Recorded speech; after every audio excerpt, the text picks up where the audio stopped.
আমাদের হাতে পাস থাকা সত্ত্বেও আমাদের ঢুকতে দিচ্ছে না। তৃণমূল শিক্ষা সেলের লোকগুলো এই কাজগুলো করছে, তারা পাসগুলো সব নিয়ে নিচ্ছে আগে থেকে, একদম মুখ চিনে চিনে ঢুকতে দিচ্ছে।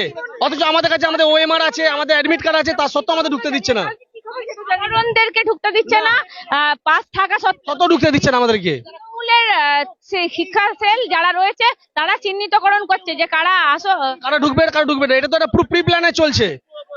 টোটাল এই যে সভাটা একটা প্রি প্ল্যানে চলছে আর কি, তৃণমূল শিক্ষা সেল দ্বারা পরিচালিত হচ্ছে এটা পুরোটাই। কেন এত এত ক্যান্ডিডেট ঢুকতে হবে? আমাদের ওএমআর আছে। মুখ্যমন্ত্রীকে কিছু প্রশ্ন ইয়েস ইয়েস অ্যাবসলিউটলি, এটাই হচ্ছে সঠিক কথা।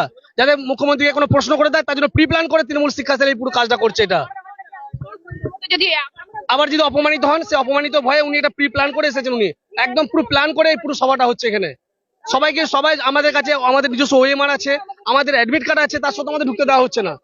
আমাদের তো আছে, আমাদের কাছে, আমরা তো স্কুলে চাকরি করি, 6 বছর চাকরি করি, আমার স্কুলের নাম আছে,